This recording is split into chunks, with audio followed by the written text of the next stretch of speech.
What's going on YouTube? It's the Monopoly Man James here, and today I'm going to be talking about how you can get started investing in your 20s. Stay tuned because you're not going to want to miss this, because the sooner you start investing, the sooner you get to retire and live on that beach. Alright guys, there's going to be three pretty common things I'm going to be talking about in today's video on how to start investing in your 20s. So the first and probably the biggest that I would recommend is investing in yourself, investing in books or investing in courses, learning some high income skills. That way you can boost your income and your saving potentials. In turn, that will boost your investing potential. So what I mean by that is, my mentor, I like to call him my mentor, Chris Crone, he invests in real estate. So that's the avenue that I'm choosing to invest while I'm in my 20s. So I'm going through him. I loved his strategy. I loved what he is about. And so that is just one step in investing in myself. Now, I've invested in stocks before. I've never dabbled in real estate, so I needed an expert. This is where you need to invest in yourself. Please invest in yourself. You will not regret it. Every single day I'm spending roughly 7 to 8 hours researching, studying, learning, investing all that time in myself. You can buy a book nowadays for $10 on Amazon, get it shipped to you the next day or 2 days after that, and you're gonna have so much more knowledge than you did a week before you read the book, right? So one book I like to recommend is Rich Dad Poor Dad. I'm sure a lot of people have heard of it. It just talks about assets versus liabilities, such and such, but that's what I really took out of the book is the difference between an asset and a liability. If you don't know, is an asset puts money into your pocket and a liability takes money out of your pocket. And what I was saying before about investing your time, you don't have, investing in yourself is a broad term. You don't have to invest just money to get what you want out of it, right? So investing your time. So say you're in your 20s, just getting out of college, or you didn't go to college, whatever the case may be. Invest in a job that you're learning a skill in. So for example, you might hate sales. You might absolutely hate it, but you're going to invest your time and your effort into learning that skill because you know it is a high income skill. So you go get a job at a car dealership, you go get any type of sales job, not just to make money, but also to learn a skill. That's one big thing I'll always want to tell people whenever applying for a different type of job is invest or get a job that you're going to learn a high income skill. So Robert Kiyosaki, the author of Rich Dad Poor Dad, he talks about how the same exact principle I'm talking about is don't get a job for the money, get a job for the knowledge.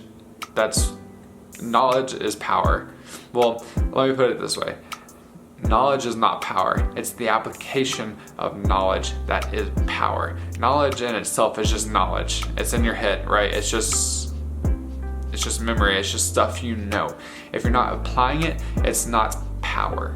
Hey guys, if you're enjoying the video, if you're getting some type of value out of this video, would you please drop a like and a subscribe? It really does help out my channel. Like I said, I want to reach a large audience, right? I want to reach so many people so I can help so many people achieve their financial freedom. Please like this video and drop that subscribe. Thanks. Another big one I'm wanting to talk about is the stock market. So investing in your 20s can be such a powerful tool when investing in the stock market. I'm saying stock market because it's fairly passive. I mean, you watch it every day, you kind of buy stocks here and there. It's pretty passive. But what I'm talking about is the compound interest, the money that your money is making you. Stock market's roughly between 8 and 12%. I don't know a lot about the stock market. I'm more of a real estate type of guy if you watch more of my videos. So I'm not too keen into the real estate market. But anyways, 8 to 12% is what you're averaging your return on your investment. That money every single year, put it back into the stock market. And that just keeps compounding, keep compounding. That's another big thing about monthly dividends. If you don't know what that is, a dividend is where a company, if you own a portion of that company, if you own a share, they will pay you a certain amount every single month for being a shareholder in their company. So say you own a share for $1 and they're gonna pay you 10 cents on the dollar that you own.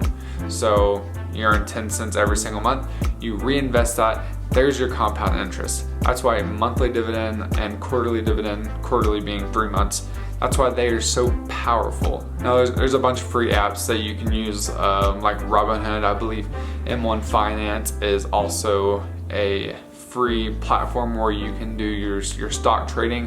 Personally, I like Robinhood.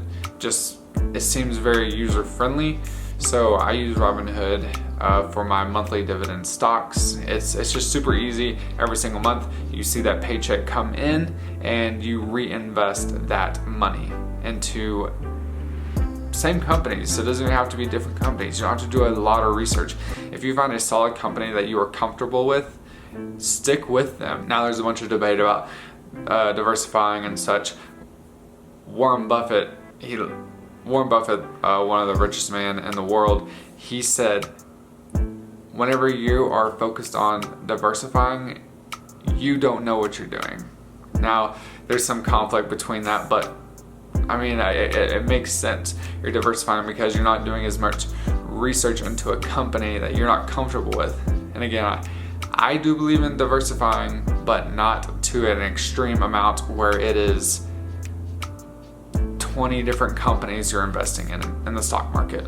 Now, the last one I want to talk about is real estate. You might be thinking, you got to put down the down payment for real estate. It's too hard to get into. It's too capital intensive. That's kind of a myth. Nowadays, you can get so creative with different types of ways in getting in real estate. So one of the big ones I like to talk about is either house hacking or putting down a 3 to 5% down payment on a house that you're going to live in for a year. Move out of that house after that year. You can turn that property into an investment property. People do that over and over and over and over, and then in 20 years, just say you're 25 like me, and you're 45, you're retiring. You have 20 properties underneath your belt, bringing in, let's just say roughly $300 a month. That's $6,000 a month. You don't have to do anything. That's if you're not a landlord, right? If you have your property management, blah, blah, blah. $300 in your pocket every month from each property. Retiring at 45 is a great goal.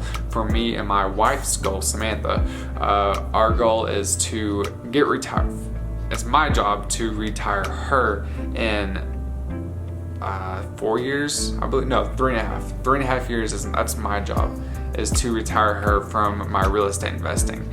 And then for me, it's about 5.5 years. I'm gonna be retired by the age of 30. I'm gonna go to my high school reunion at 28 and be like, I don't have to work if I don't want to. I don't have to work, and people are gonna be talking about their 9-to-5 jobs. If you don't know what job actually stands for, it doesn't actually stand for this, but what my mentor Chris Cohn calls it is just over broke. That's what a job is. I was just talking to a guy in a grocery store yesterday, and we were laughing at the fact that a lot of people think of a 9-to-5 is the only way to go. The retirement system that the society has in place for us right now is the only thing they can do.